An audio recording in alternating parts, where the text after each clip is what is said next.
Hej, velkommen til mit webinar, der hedder Skab kundemøder på autopilot og få kontrol over, hvor mange møder du kan få hver uge med de tiltag, som jeg vil lære dig her. Og det er så tiltag, der ikke behøver, hvor du ikke behøver at være god til hverken markedsføring, til salg eller til teknik. Hvem henvender så det her webinar sig til?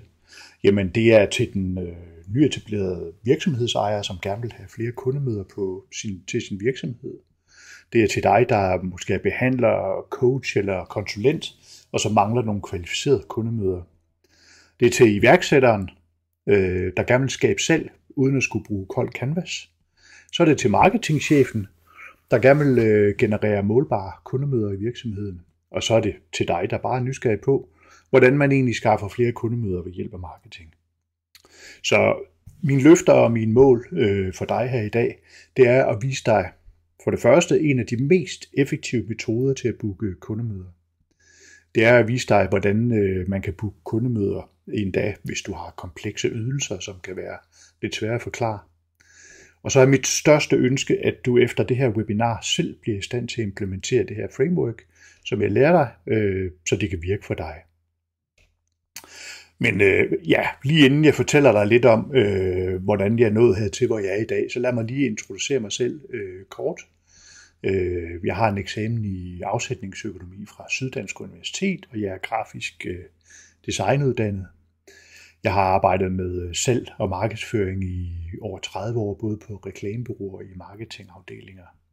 Så har jeg rådgivet over 50 danske virksomheder, og jeg har været ansat hos nogle af de helt store danske virksomheder også. Så har jeg været selvstændig siden 2020, og så brænder jeg simpelthen bare sådan for at hjælpe andre, altså for at undervise og for simpelthen at spille andre gode. Så hvordan endte jeg så med at sidde her og undervise dig i det her? Jamen altså, mens jeg var i gang med et spændende job, så blev jeg ramt af den danske folkesygdom stress, og det slog benene væk under mig i en periode.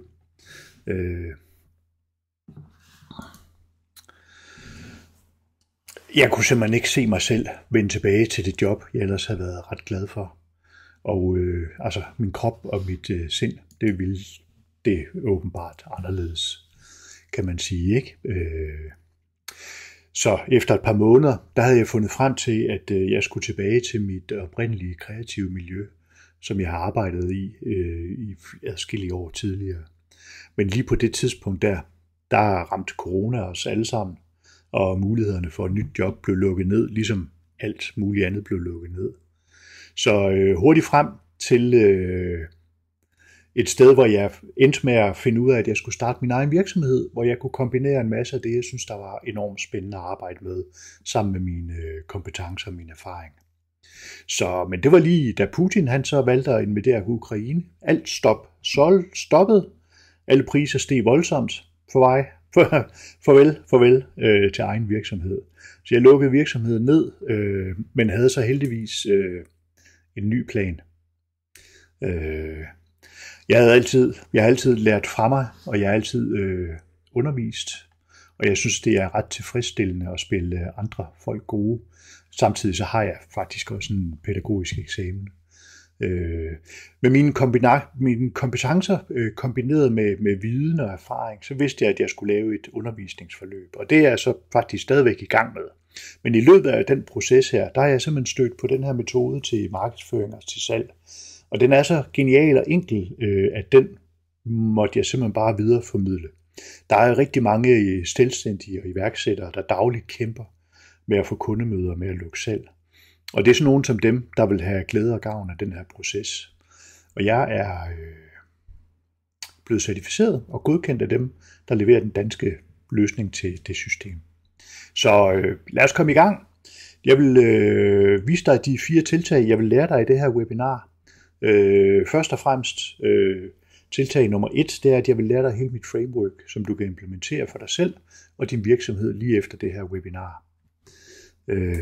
Jeg vil lære dig, hvordan du sikrer, at du får kvalificerede kundemøder og skaber salg, uden at du behøver at være en dygtig sælger, og uden at du behøver at have en sælger ansat. Jeg vil også vise dig, hvorfor du ikke behøver at være god til markedsføring og marketing for at kunne lykkes med det her framework. Og så vil jeg også vise dig, hvordan du opsætter det hele, uden at du behøver at være tekniker, programmør eller andet. Ikke? Så lad os komme i gang med tiltag nummer 1, der er hele mit framework, som du kan implementere for dig selv og din virksomhed lige efter det her webinar. Så det første, der er noget af det vigtigste, vi skal have styr på, det er, at vi skal have styr på for at kunne generere kundemøder til os selv, det er, at vi skal have styr på, hvem vores målgruppe er. Og der er mange, der tænker, at de har styr på, hvad målgruppen er. Problemet er bare, at vi ret ofte kun fokuserer på demografien i forhold til at have styr på vores målgruppe. For eksempel så fokuserer vi på, om vores målgruppe kan være håndværkere, som er højrehåndede, mellem 30 og 40 år, som bor på Fyn. Og det er fuldstændig ligegyldig information, som ikke siger noget om ens målgruppe. Så når man snakker om målgruppe, så vil jeg ikke have, at du fokuserer på det demografiske, fordi det kan vi ikke bruge til særlig meget, medmindre vi skal annoncere i et specifikt magasin eller avis eller et eller andet. Ikke? Nej, demografien, der får vi ikke særlig mange informationer om, hvilke budskaber det er, vi skal bruge, og hvordan vi skal kommunikere, for at vores målgruppe rent faktisk har lyst til at booke et møde eller købe vores produkt. Så vi skal fokusere på de psykologiske træk hos din målgruppe. Og det betyder, at du skal fokusere på, hvad målgruppen, eller din persona, som vi også kan kalde det, rent faktisk drømmer om, hvad de frygter, og hvad de har som motivation. Altså hvad der motiverer dem. Og hvis du i din kommunikation kan sørge for at få kunden til at forstå, at din ydelse kan få dem længere væk fra deres frygt, kan få dem tættere på deres drøm, og som taler ind i deres motivation, så vil de rent faktisk lytte til dig. Så det første, vi skal have styr på, det er, hvem vores målgruppe er. Vi skal lære dem lidt bedre at kende, og vi skal forstå de her forskellige elementer af dem. Når vi så har defineret vores målgruppe, og har lært dem lidt bedre at kende, så det næste, vi skal finde ud af, det er, hvilke falske overbevisninger har de. En falsk overbevisning, det er en tanke, som kunden har, der er årsagen til, at de ikke tror, at de kan bruge dit produkt. Hvis nu vi tager et eksempel fra vægttabsverdenen, så kunne en falsk overbevisning være, i forhold til vægttab, at en person har valgt at forsøge sig med en kur ved hjælp af en personlig træner. Og der har de fejlet. Nu står de med en falsk overbevisning om, at det ikke hjælper noget at have en personlig træner. Og hvis det så er en falsk overbevisning, som dine potentielle kunder har, jamen så er vi nødt til at finde frem til at den findes, til hvad den er, og så vi kan komme til at nedbryde den senere. Så den falske overbevisning, som kunden har, det er årsagen til, at de ikke tror, at din ydelse eller dit produkt kan gøre en forskel for dem. Så vi skal sørge for at finde den frem. Og hvis vi kan finde frem til det, så ved vi, hvad årsagen er til, at de ikke på nuværende tidspunkt booker et møde med dig, eller køber dit produkt. Hvis vi kan finde frem til det, så kan vi nedbryde den falske overbevisning bagefter. Fordi det handler om efterfølgende, det er nemlig, at vi skal nedbryde de falske overbevisninger. Hvis vi ikke nedbryder dem, så får vi aldrig kunderne til at booke et møde med os. Og husk også, at hvis en kunde, altså en potentiel kunde, har en falsk overbevisning, som de ikke får nedbrudt, så vil de aldrig nogensinde booke et møde med dig, fordi de har den her overbevisning i deres hoved, som de holder fast i. Og den er årsagen til, at de ikke booker mødet. Godt. Men vi skal prøve at finde en måde til at nedbryde dem på. Så lad os kigge på det. Fordi hvis du gerne vil nedbryde en falsk overbevisning hos en potentiel kunde, så er der 2 forskellige måder, du kan gøre det på. Metode nummer 1, det er, at du kan forklare, hvorfor din nye metode den er bedre end den eksisterende, som kunden allerede har prøvet. Eller metode 2, at du kan vælge at forklare, hvorfor den falske overbevisning slet ikke er en udfordring. Den første metode, den kan primært bruges, hvis den tidligere kunde har forsøgt sig med et andet produkt eller en anden ydelse, en anden metode end den, som vores produkt vil skabe for dem. Det kunne også være inden for vægttab for eksempel. Så der er mange kunder, som har brug for dit produkt, måske der ofte har prøvet at løse deres problem på en anden måde, end på den måde, du kan hjælpe dem med. Og oftest så står kunden i den situation, at de har prøvet en enkelt metode før, og de har fejlet i den rejse. Og så er det, at dit produkt rent faktisk kan hjælpe dem både skal bedre, hurtigere og mere sikkert. Og der skal vi sørge for at forklare, hvorfor din nye metode er bedre end den tidligere metode, de har forsøgt.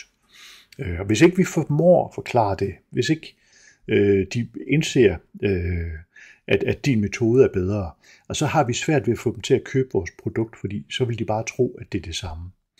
Hvis nu det for eksempel, vi fortsætter med eksemplet inden for vægttab, så kan vi stå over for en kunde, der tidligere har forsøgt at tabe sig ved hjælp af en personlig træner. Og de valgte at gøre det ved, at de skulle tælle kalorier. Og det fejlede de i. Det lykkedes ikke for dem. Så hvis du i din kommunikation kan sørge for at forklare kunden, at årsagen til, at de fejlede, det skyldes ikke, at de fik hjælp af en træner, men det skyldes, at de brugte den forkerte metode til at tabe sig, så vil du kunne hjælpe dem. Det vil sige, at hvis du i din kommunikation fortæller, at årsagen til, at mange fejler, det er fordi, at de vælger at tælle kalorier. Et eksempel kunne være, at det er svært at få til at passe ind i dit familieliv, og det er uholdbart, og der er rigtig mange andre ting. Det er besværligt, og man skal holde styr på det hele tiden. Så kan du fortælle dem dernæst, at det du hjælper dine kunder med, det er at bruge ketokuren, som er at spise det, der ikke indeholder kulhydrater, fordi det er væsentligt nemmere at gøre i hverdagen, og det er nemmere at få til at lykkes. Så på den måde, der vil deres falske overbevisning kunne være nedbrudt, og de vil begynde at indse, at det ikke har været på grund af en personlig træner, men det har været selve metoden, der har været forkert. Og du vil kunne bruge det samme i mange andre brancher også. Og det er ofte brugbart, hvis du ved, at din kundegruppe har benyttet sig af en bestemt metode, der har været årsagen til, at de har fejlet. Og du ved, at din metode eller dit produkt, det er bedre. Så den anden metode, det er at forklare, hvorfor den falske overbevisning ikke er en udfordring. Og ofte er det den, der er mest brugbar, fordi tit vil vi bare sørge for at forklare kunden, at den falske overbevisning ikke er en udfordring. Det, som der er mange, der fejler i her, det er, at de begynder at diskutere med kunden. Hvis vi tager et eksempel inden for, det kunne være digital markedsføring, så kan der være en falsk overbevisning om, at jeg har prøvet Facebook-annoncer tidligere, og Facebook-annoncer, de virker ikke for mig. Og når du som konsulent gerne vil hjælpe kunden til at generere mere omsætning, så er årsagen til, at de ikke vil bruge Facebook-annoncer, det er fordi, de har en falsk overbevisning om, at de ikke virker. Det, der er mange, der gør forkert her, det er, at de begynder at forsøge at nedbryde de falske overbevisninger med at diskutere med kunden. De vil begynde at argumentere for, hvorfor Facebook-annoncer rent faktisk virker. Problemet er jo bare, at det ikke virker over for kunden, fordi kunden har en falsk overbevisning, et mindset om, at det ikke virker for dem. Og selvom det virker for andre, så virker det ikke for mig, fordi mit produkt og min situation, den er speciel, og jeg sidder i en særlig position. Så du kan ikke forsøge at diskutere med kunden om, hvad der er rigtigt og forkert, men du kan få kunden til at forstå, hvorfor deres synspunkt er forkert. Så det man gør, når de har en falsk overbevisning, som du gerne vil nedbryde på den her måde, fordi så de får lyst til at booke et møde eller en samtale med dig, det er, at du skal sørge for at finde en metode til at overkomme den her falske overbevisning, som kunden har. Der er flere måder, man kan gøre det på, men ofte er det en god måde at gøre det ved hjælp af storytelling, hvor du fortæller en historie, der får kunden til at indse, at det her det er ikke en udfordring. Du kan bruge for eksempel et værktøj, der hedder Story, Teach, Tell. Og det betyder, at du fortæller en historie, som er relateret til noget andet, som gør, at de rent faktisk overkommer den falske overbevisning, så de ikke ser den som en udfordring mere. Du må ikke diskutere med argumenter, men du skal sørge for at fortælle en historie, hvor du får kunden til at indse, at det de tænker, det er dumt. Du skal selvfølgelig ikke nævne, at det er dumt, men i sådan et tilfælde her, der vil jeg komme med et eksempel. I min kommunikation, så vil jeg sørge for at fortælle, hvorfor de tager fejl, eller hvorfor de tænker forkert. Og man kan for eksempel sige til kunden, okay, så du har prøvet at køre Facebook-annoncer i et stykke tid, og du har fået en holdning til, at det ikke virker. Lad mig prøve at forklare, hvorfor det er en forkert tankegang at have med et eksempel. Forestil dig nu det her. Forestil dig, at du er ude og køre i din første nye bil. Den allerførste dag, du er ude og køre i bilen, så ender du desværre med at køre galt. Og hvis det sker, vil du så have en konklusion om, at du aldrig nogensinde skulle køre bil igen, fordi biler de virker ikke, og fordi biler altid kører galt. Og det vil du jo slet ikke på ingen måde. Men hvorfor er det så den holdning, du har til at lave Facebook-annoncer? Facebook-annoncer, det er ligesom med bilen. Det handler om at lære at køre på den rigtige måde, lære at køre hen ad vejen på den rigtige måde, og lære at styre den i den rigtige situation. Når man kan det, så kan man få det til at virke. Så det vil sige, at Facebook-annoncer, det er ikke noget, der virker eller ikke virker. Det er noget, man skal blive dygtigere til at forstå, dygtigere til at bruge, og pludselig kan du få det til at virke for dig. Sådan et eksempel her, det vil være med til at nedbryde en falsk overbevisning hos en person, som ikke vil købe Facebook-annoncer, fordi de har prøvet det før, og de fejlede med det. Men fordi du fortæller en historie om noget andet, så vil de forstå, at deres overbevisning er forkert eller falsk. Og derfor så vil de gerne booke en samtale med dig. Nå, så indtil videre, så er processen altså som følger, du skal finde din målgruppe. Hvem er de? Find de informationer, du har brug for til din kommunikation.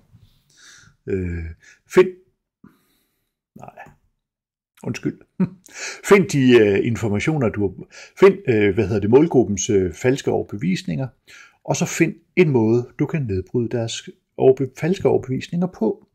Det er vigtigt, at du får det gjort, fordi det er essensen i vores kommunikation. Hvis du ikke gør det her, så kommer det ikke til at virke for dig. Godt. Når vi har gjort det, så skal vi skabe det, vi kalder for et creative. Et creative, det er et medie, det kan være en handout, et webinar, hvor vi benytter de her ting. Det vil sige, at vi skal sørge for at skabe et creative, hvor vi kan nedbryde de falske overbevisninger. Og noget af det, der virker rigtig godt, det er faktisk et webinar. Webinarer, de er gode til at nedbryde falske overbevisninger, men der er selvfølgelig også andre måder at gøre det på.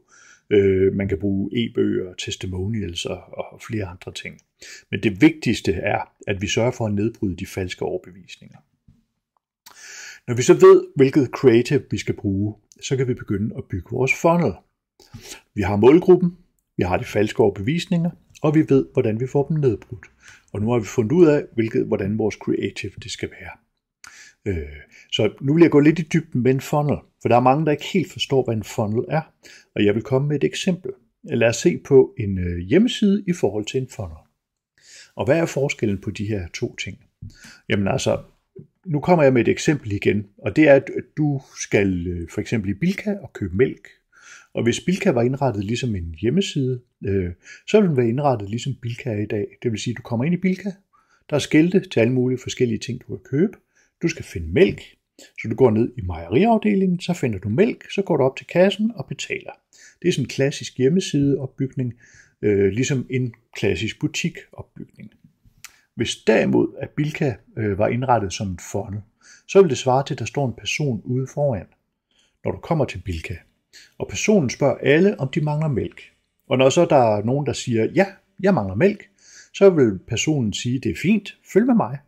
Og så vil han vise vej til, hvor mælken er. Og fordi han ved, hvor mælken er, og ved, du gerne vil have mælk, så vil han også spørge, om du måske mangler havregryn.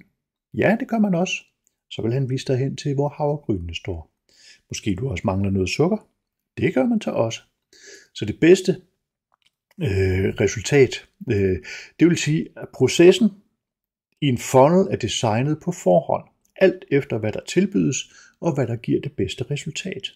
En funnel, det er en rejse, der er designet efter et specifikt resultat, som vi gerne vil skabe.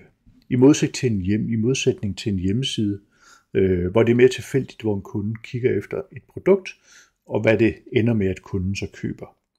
Så i en funnel, der designer vi rejsen for kunden. På et almindeligt website, der er det kundens opgave selv at finde frem til det, de har brug for. Og det er den store forskel. Hvis du har en webshop, så er hjemmesiden selvfølgelig klart det bedste, fordi du har et stort udvalg, og du har mange produkter og mange varer. Men hvis du har en forretning, hvor du sælger en ydelse, der kræver for eksempel et kundemøde, så er en funnel markant mere effektiv. Du designer rejsen alt efter, hvad der skal ske. En funnel er en række landingssider, som over nogle forskellige steps kan ende med en kundesamtale til sidst. Og der er nogle forskellige elementer, som du skal sørge for at få kunden igennem, for at det virker. Og det er de her 3 elementer. De 3 elementer, det er det, vi kalder taletid, tillid og tilbud. Lad mig komme med et eksempel. Du er i en stor sportshal, hvor der er masser af mennesker, og der er larm over det hele. Der er nogen, der jonglerer, der er nogen, der spiller fodbold, der er nogen, der står og taler sammen. Der sker alle mulige ting i den sportshal, fyldt med mennesker, og det svarer til internettet. Der sker masser af ting på internettet, der er masser af støj. Så det første, du skal sørge for at gøre i din funnel, det er, at du skal sørge for at skabe taletid. Det vil sige, at du skal sørge for at trække din målgruppe væk fra alt den støj, der er i sportshallen. Og så skal du gøre noget, for at din potentielle kunde har lyst til at gå med i for eksempel mødelokale sammen med dig. Og det vil sige, at du går ud i sportshallen, du går hen og prikker en potentiel kunde på skulderen og siger, hej, prøv at høre, jeg kan lære dig det her. Hvis du kommer med over i det her mødelokale, så kan jeg vise dig, hvordan. Og så vil en kunde følge efter dig hen i mødelokalet, og det er her, hvor vi skaber taletid. Og når vi har skabt taletid, så er det den næste fase, vi skaber. Det er den, vi kalder tillid. Og en af de bedste måder at skabe tillid på, det er ved at lære folk noget nyt. Vi har haft måske stor tillid til nogle dygtige undervisere, vi har haft i skolen, folkeskole, gymnasie, handelsskole osv., hvor vi ellers har været. Så folk, der er dygtige formidlere, folk, der kan lære os noget, som vi har brug for, og noget, vi kan bruge til noget, det er nogle af dem, som vi har tillid til. Så måden, vi gør det på i det her tilfælde, derinde i mødelokalet, det er at undervise dem i noget, som de har brug for. Noget, der gør, at vi kan få dem tættere på deres drøm, og længere væk fra deres frygt, og noget, der kan motivere dem. Undskyld. Når vi har gjort det, så har de måske fået tillid til os, og så skal vi give dem et tilbud. Det er ikke et tilbud om, at de skal købe noget, men det er et tilbud om, at vi kan tage en uforpligtende samtale. Vi spørger, om vi kan tage en samtale, hvor vi finder ud af, om jeg kan hjælpe dem videre, så de kommer tættere på drømmen og længere væk fra frygten. Og jeg vil gøre det her for at hjælpe dem, så det er her, hvor vi booker et møde med personen, som er interesseret i vores produkt. Og det er de 3 faser, du altid skal gå igennem for at få en funnel til at virke. Det er vores taletidsside, der ofte bare er landingpagen, der forklarer, hvad vi laver. Tillidssiden, det er her, hvor vores creative ligger. Undskyld. Det er for eksempel vores webinar, eller hvad det kan være. Og så er der vores tilbudsside, og det er her, hvor vi lægger op til, at de kan booke en samtale med os. Hvis vores funnel ikke har de her 3 forskellige faser, så kommer det ikke til at virke. Og grunden til, at der er mange, der fejler i deres markedsføring, så er det fordi, at de kun har taletidssiden og tilbudssiden. De formår ikke at opbygge en tillid hos deres potentielle kunder. Nå, men når vi har fundet når man så har bygget en funnel på den rigtige måde, så handler det om at skabe trafik til sin funnel. Og det er, at vi begynder at tiltrække de mennesker, som rent faktisk gerne vil ind i vores funnel. De mennesker, der er vores potentielle målgruppe. Det var sørens. Undskyld. Fordi en anden fordel ved at benytte en funnel, det er, at vi kan se trafikken præcis, og hvor mange der er på de enkelte elementer. Så når vi får noget trafik ind i vores funnel, så begynder vi at se nogle tal. For eksempel dem her. Det kan være, at der er 100, der kommer ind i vores funnel. Ud af de 100, så kan vi se, at der er 26, der vælger at se vores creative. Ud af de 26, så er der faktisk 3, der ender med at booke en samtale. Og ud af de 3, der er der 1, der bliver kunde.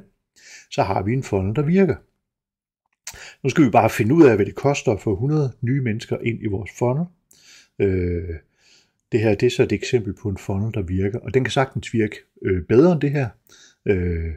For hver gang vi får 100 nye besøg, så booker vi 3 møder, og 1 bliver til en kunde.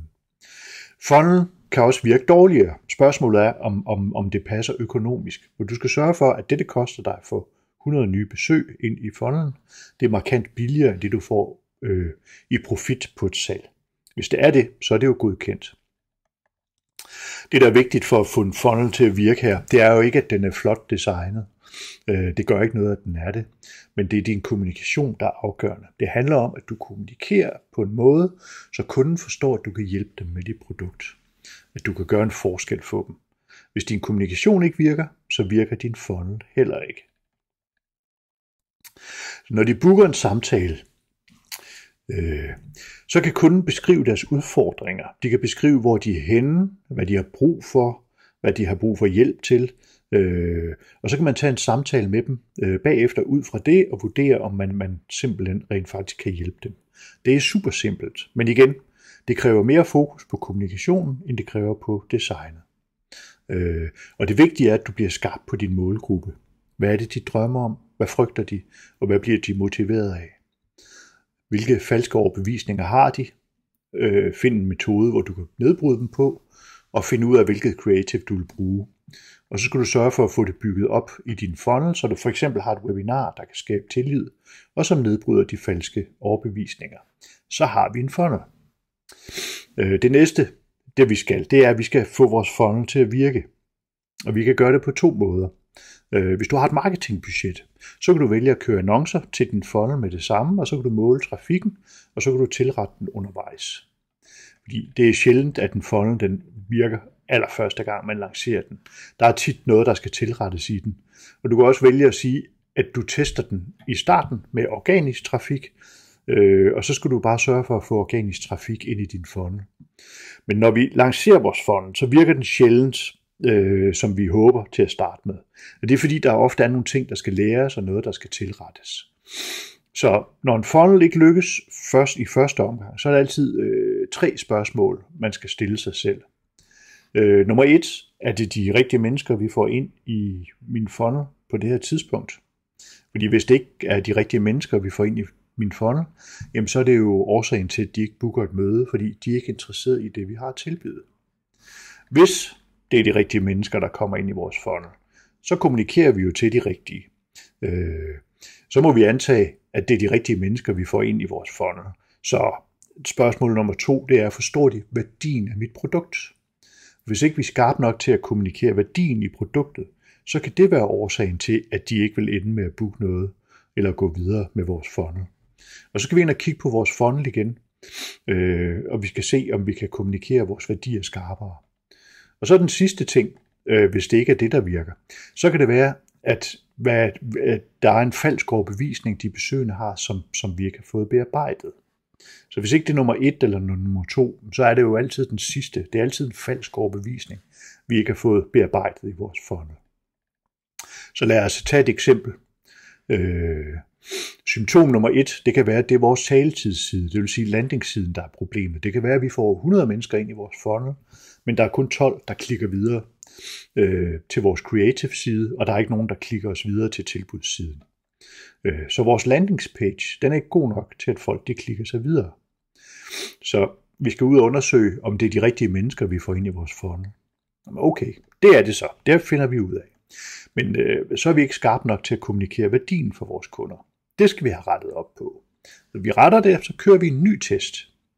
Nu har vi fået 100 nye mennesker ind på vores taletidsside, og vi har faktisk fået 26 ind, der ser vores creative side. Men der er ikke nogen, der vælger at booke et møde med os. Og så er det fordi, vores creative side ikke er skarp nok. Så vi spørger igen, er det de rigtige mennesker, vi får ind? Men det er det, fordi de klikker sig videre. Forstår de værdien? Det gør de også, fordi de klikker sig faktisk ind på vores tillidsside. Er der så en falsk overbevisning, vi ikke har fået bearbejdet? Men det er der. Så det finder vi frem til, og hvad det er, vi ikke får bearbejdet, og så vi kan sørge for at få det implementeret i vores creative side. Og så gør vi det igen, og så kan vi se, at vi kan få tilrettet på det. Vi kører en ny test, 100 mennesker igennem, 26 er inde og se vores creative side, 3 af dem booker en samtale, men der er så ikke nogen, der køber vores produkt. Så er det vores salgsproces, det vil sige den samtale, vi har med vores kunder, der skal være skarpere, så kunden vil købe produktet. Det kan vi også tilrette. Og så begynder vi faktisk at se en funnel, der virker. Nu har vi så 100 mennesker, der kommer ind i vores funnel. Der er 26, der ser vores webinar på vores tillidsside. Der er 3, der går ind på vores tilbudsside og booker en samtale. Og der er 1, der køber. Det kunne være et eksempel på en funnel, der virker. Det virker sådan, at nu får vi booket møde, og vi får salg. Og det gode ved en funnel, det er, at vi kan altid tilrette tingene, der hvor de ikke virker ordentligt, og der hvor der ikke klikkes osv. Det gør det enormt nemt at arbejde med. Så når vi har gjort de her ting, og vi har fået vores funnel til at virke, enten ved organisk test eller ved betalt annoncering, så handler det egentlig bare om at skalere den, og hele tiden sørge for, at vi får mennesker ind i vores funnel, så der er flere, der booker møder, så vi har flere samtaler, og så er der flere, der køber dit produkt. I vores tilfælde, så er det hver gang, du trækker 100 ind i din funnel, der er en, der køber hos dig. På den måde, så ved vi, at vi får møder ind måned efter måned, uge efter uge, hele tiden. Og fordi vi har testet, og fordi vi har fået det til at virke, og når det virker, så virker det. Vi skal bare sørge for, at der hele tiden er trafik inde i vores funnel. Så det var frameworket. Det er metoden, du skal bruge, og det er den strategi, du skal implementere for sig selv. Så nu kan vi gå videre til den næste tiltag, som er tiltag nummer 2. Hvordan du sikrer dig, at du får kvalificerede kundemøder og skaber salg, uden at du behøver at være en dygtig sælger, eller behøver at have en dygtig sælger ansat.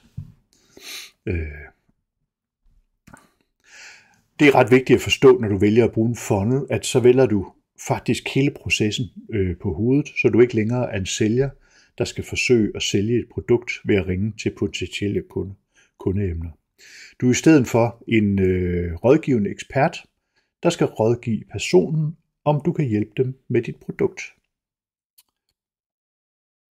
Og det gør det markant nemmere, fordi du skal bare sørge for at rådgive den person, og hvis personen synes, det lyder fornuftigt og rigtigt, og det er noget, de har brug for, så køber de dit produkt. Det er meget nemmere.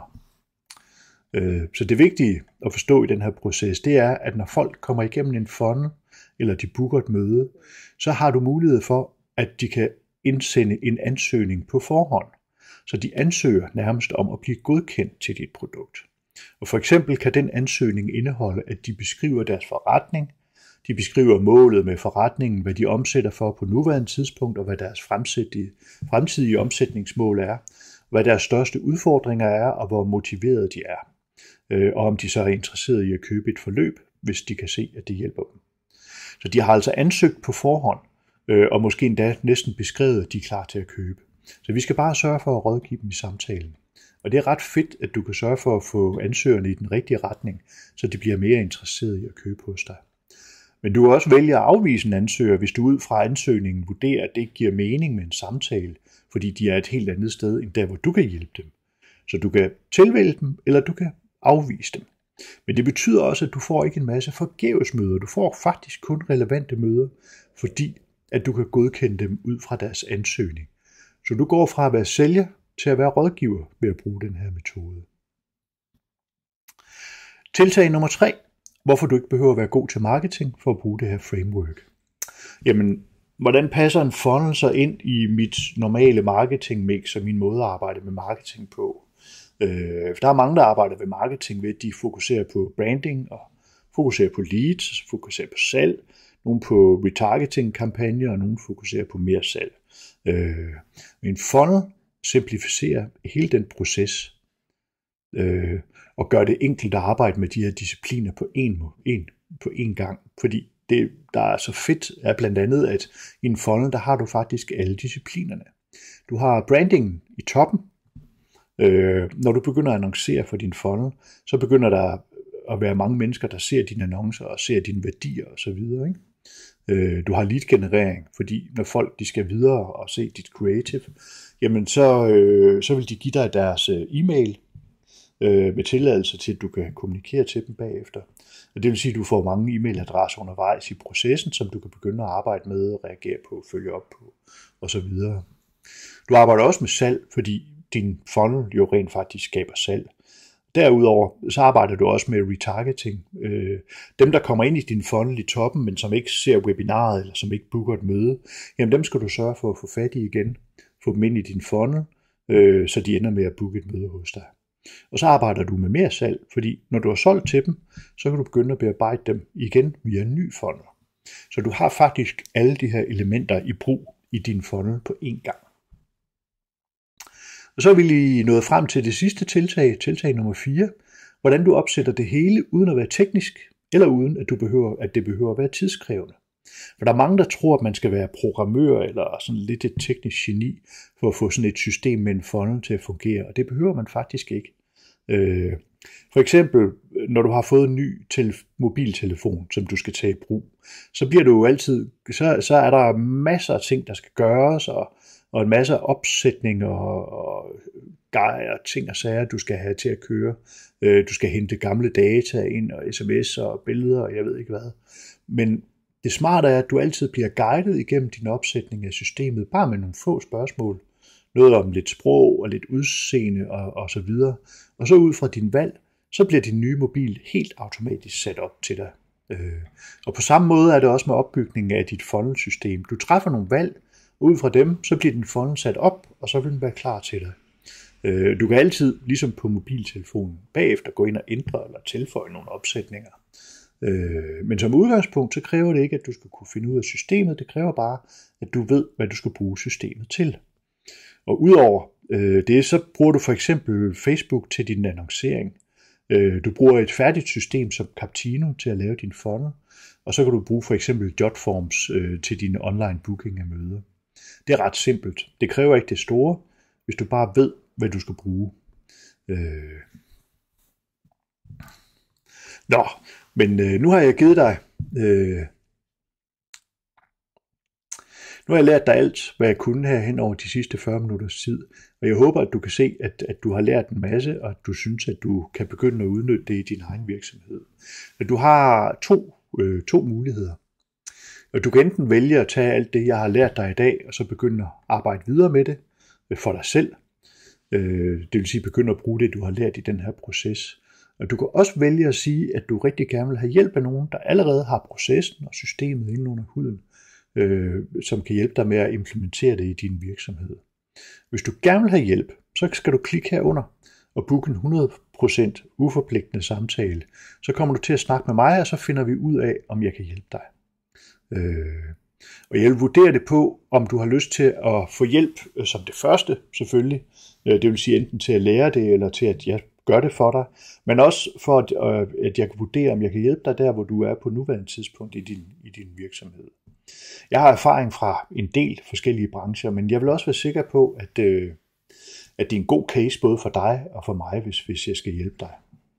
Så hvis du gerne vil have en 100% uforpligtende samtale med mig, og hvis du gerne vil høre lidt om jeg kan hjælpe dig med at implementere det her for dig, så klik her nedenunder, book en samtale, og lad os sammen finde ud af, om vi kan samarbejde, så du kan begynde at booke kundemøder på autopilot.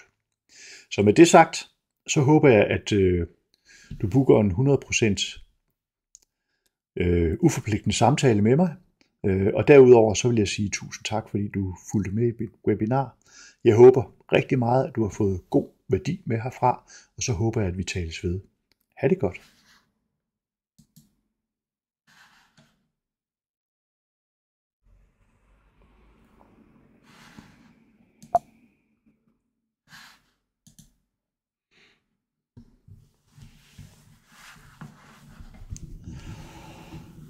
Okay.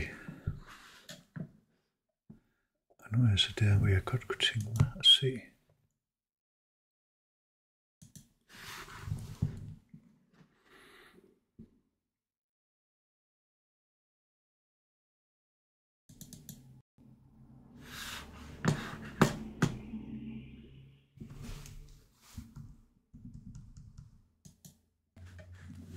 Hej.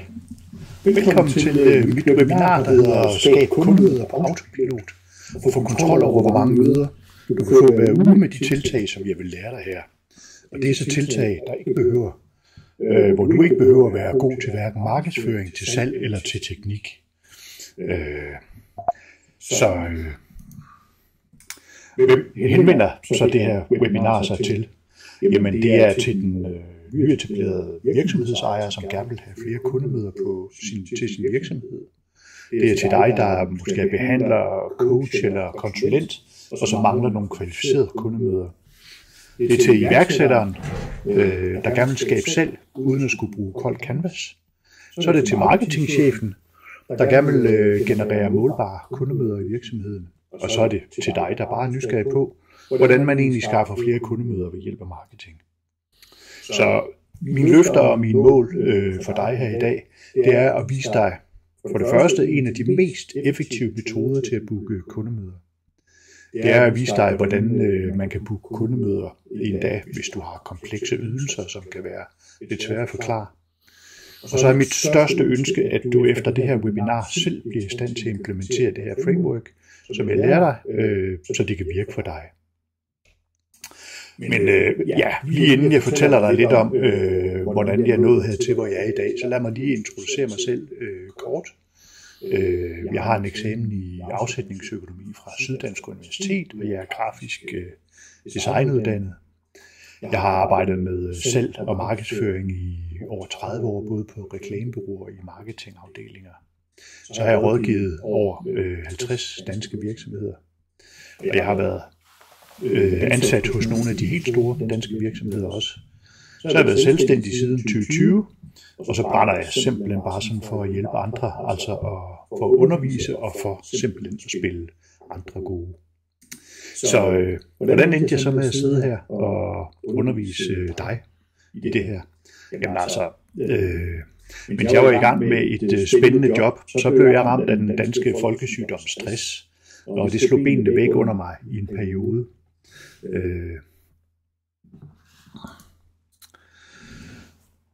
Jeg kunne simpelthen ikke se mig selv vende tilbage til det job, jeg ellers havde været ret glad for. Og altså, min krop og mit sind, det ville det åbenbart anderledes, kan man sige, ikke? Så efter et par måneder, der havde jeg fundet frem til, at jeg skulle tilbage til mit oprindelige kreative miljø, som jeg har arbejdet i adskillige år tidligere. Men lige på det tidspunkt der ramte corona os alle sammen, og mulighederne for et nyt job blev lukket ned, ligesom alt muligt andet blev lukket ned. Så hurtigt frem til et sted, hvor jeg endte med at finde ud af, at jeg skulle starte min egen virksomhed, hvor jeg kunne kombinere en masse af det, jeg synes, der var enormt spændende at arbejde med, sammen med mine kompetencer og min erfaring.